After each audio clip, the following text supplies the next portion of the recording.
Welcome to the Arsenal News TV. If you're new here, don't forget to subscribe, like and share for more interesting videos like this. Bayern Munich's 10-2 drubbing of Arsenal in 2017 signaled the beginning of the end for the Arsene Wenger era. Now Mikel Arteta's Gunners can inflict similar pain on the German champions. Mikel Arteta is so meticulous in preparations that when it comes to huge games like this, he knows he doesn't have to say much. All of the work has been done on the training ground, the Arsenal players having been drilled to target Bayern Munich's soft center. Arteta certainly knows what not to say. He won't be mentioning the 10-2 aggregate defeat from the last time the two teams met, rightly describing it as history when inevitably asked on the eve of the game. It just isn't relevant to his current Arsenal players, since none were involved. It's barely relevant to the current Bayern squad, since only 5 were involved. That quintet, led by Thomas Müller and Joshua Kimmich, now have far bigger concerns, and there is an acute awareness that this iteration of Arsenal could do similar to them. Thomas Tuchel has been fixating on the gaps in his squad, which he feels are a consequence of longer-term squad-building issues.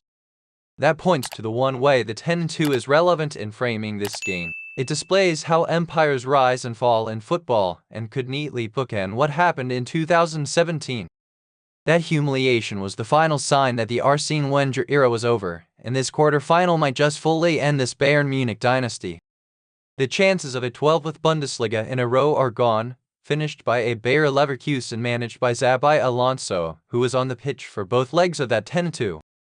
Wenger stayed on for another year, but the argument to finally move him on was basically definitive from the hammering. It had long been evident in the years before, with a series of defeats to Bayern making it clear. There was one moment before a tie involving Pep Guardiola where the German club's press officer even referenced the annual meeting. It was an annual victory for Bayern, who 3 times eliminated Arsenal from the last 16 stage. That was a sign of how Wenger's team had hit a ceiling before they started to fall from it. The 2017 games also ended that long Arsenal run in the Champions League, where they'd qualified every season since 1998. The story of how they have returned as a serious force is in part influenced by Bayern. Around 2020, as Arsenal's new hierarchy figured out how they could forge a path in the modern game, an obvious model was Borussia Dortmund. Years of underperformance had, after all, left the London club quite far behind English rivals in terms of finance, so they had to explore a different approach that defied modern football economics. It made sense to strip everything down and prioritize youth and growth, at least until they could spend again. That is where they are now. Arsenal's status as one of the Premier League's 3 most popular clubs meant they would never have to stay at that level, and they are now on the brink of surpassing Bayern. This was the thing about that last 16 tie for the German side. You couldn't even say it was a peak or anything like that. It was just a show of that lasting imperial power. Guardiola had just left the club for Manchester City the season before, but they still had all of his squad. There was a substance and muscle memory there that lasted for some time. It was that point of a dynasty when a team has such a level of superiority that everything is almost seamless. They don't need to do too much or take major decisions because they can constantly tick away at the team. City are arguably at that point now. They have built a squad of such quality that they only need to make a few individual changes every year. Bayern could even afford to sack Carlo Ancelotti mere months after that 10-2 and still win the Bundesliga. They were that much financially stronger than all their rivals. The merciful element for football is that not even that can last indefinitely. Even long-term economic forces can suddenly be subject to the whims of human psychology and emotional momentum. So it was that, just like Juventus and the end of their 9 successive Serie A titles, Bayern gradually went stale. Repeat victory, after all, doesn't necessarily bring innovation. Bayern kept signing the same type of German player, but at a point when there is now considerable debate about the country's talent production. This team just isn't seen as having the substance of the Champions League winners of 2013 and 2020. They have a lot of the talent, sure, but it is as if that talent has just been superficially imposed upon the squad. There's been no sense of classic team building. It is why Harry Kane's signing now looks a little panicked rather than a final piece in that kind of logical way. It was as if the thinking was they once had a brilliant No. 9 who worked fantastically well in Robert Lewandowski, so best to sign the closest thing.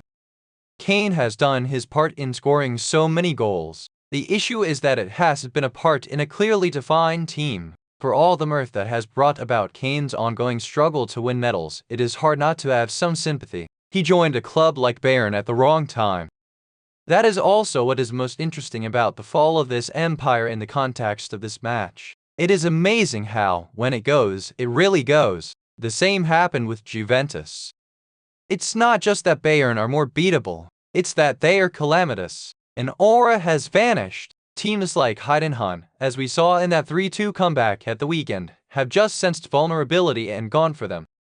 It is why there's a real concern about what Arsenal can do. Martin Odegaard could wreak havoc in that open space in front of the Bayern defense, space that has never really been covered this season. The one great concern for Arsenal, however, is Bayern's sense of nothing to lose. This is it. This is their season. They can do strange things to teams and games. Bayern have enough individual quality to suddenly produce on the night. Jamal Musiala has been so frustrated with this season that other European clubs, including City, have wondered whether he might be viable this summer. That emotion can still translate into imposing displays on nights like that. Kane will surely have a sense of mission that can make a difference amid such rarefied games. This used to be a defining characteristic of the Champions League, after all. It used often to be the case that teams underperforming in the league would overperform come the magic of a European night. Bayern themselves suffered the other side of this more than anyone. In 2012, just at the start of this era of victory, they infamously played a home final at the Allianz Arena, only to lose to a Chelsea team that finished 6th in the Premier League. That might bookend things in a different way. Bayern could take inspiration from that evening if they want to think of that humiliation at all. That kind of defiant Champions League season doesn't really happen anymore, though. The same might soon be said of Bayern beating Arsenal. Arteta has a chance to correct history, but in part because he is only thinking about the future. For Bayern, their season might come down to this moment alone. Nothing else needs to be said.